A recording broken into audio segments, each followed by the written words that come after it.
back at one of the worst hostage crises ever to unfold. It was exactly a year ago. The In Amenas natural gas facility in Algeria was stormed by Al-Qaeda-linked fighters. 800 people were taken hostage, and it was 2 days before Algerian security forces stormed the site to secure it. 39 foreign workers died alongside a local security guard. On this first anniversary, our reporter Alexandra Renard met a French woman who survived the attack and the son of a Frenchman who was slain. Muriel was the only female expatriate working at the In Amenas gas extraction facility. On the second day of the hostage crisis, the nurse found a way to escape the compound as around 40 Islamist terrorists stormed their way in. Recently, former Algerian colleagues sent her these pictures, taken in her room and office just after the attack. You can see 1, 2, 3, 4 bullet marks. That's where I used to work, at this computer. When I saw these pictures, I was so relieved I managed to escape, because these shots were aimed at a person's height, and I could have been sitting there. It was 5:50 a.m. when the emergency siren went off. Thinking there had been an accident, Muriel quickly put on a chemical protection suit. We had no idea what was going on. We were waiting for the control room to give us an update on the situation, and we were wondering why the alarm. Then an engineer came running towards us yelling, "It's a terrorist attack. They're armed. Go and hide."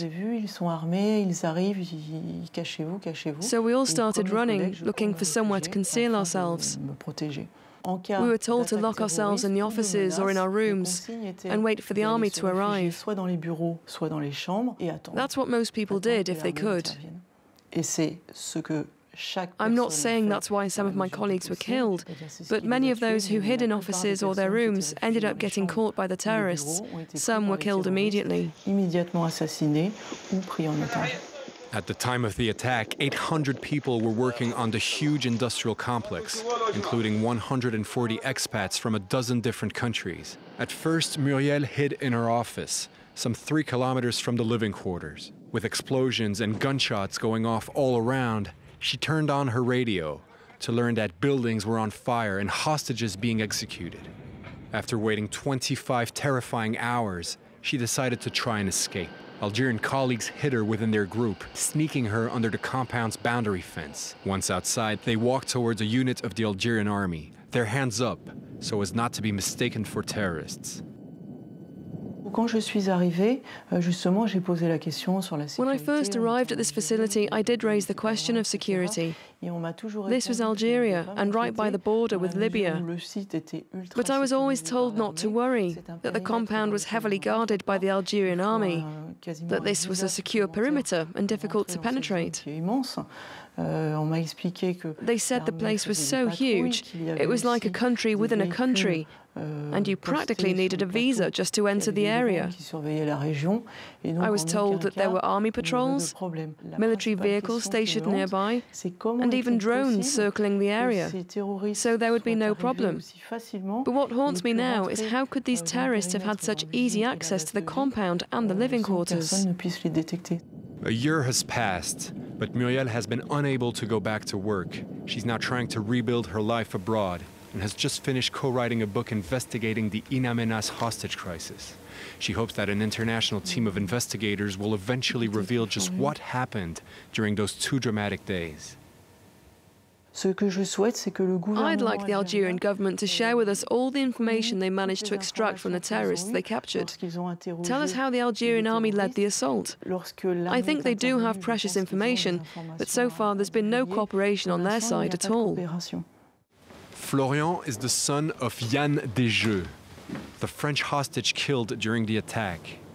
He feels much the same as Muriel, that Algeria and all the other countries who lost nationals in In Amenas have yet to cooperate and give a clear picture of what took place last January.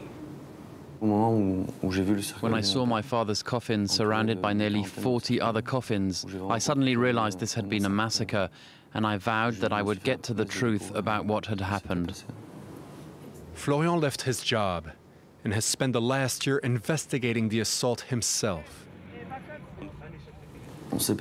We know for a fact that people had access to the compound, even though they shouldn't have been there. The people in charge of security didn't know these men were on site. We also know there had been several incidents with bus drivers threatening foreign workers, saying they would die if they continued working there. Florian's father was deputy head of the compound's security. He was aware of these threats and had asked for increased security measures, which never materialized. When terrorists stormed the place, they had very detailed notes, names, room numbers, phone numbers. They even had the home addresses in Norway of Norwegian workers. The terrorists knew exactly what they were doing, and they knew the place very well. They knew that there were several VIPs, foreign delegates, and company managers on site. There's no way they could have known all that without inside help. In France, prosecutors have opened a formal inquiry into the hostage-taking and subsequent Algerian army operation. But their investigation will depend on whether the Algerian authorities allow a French judge to inspect the In Amenas premises. There, that was this evening's Focus, a look back at the In Amenas tragedy a year on. In just a minute, just under a minute, I'll be back with another look at the latest headlines. Do stay with us.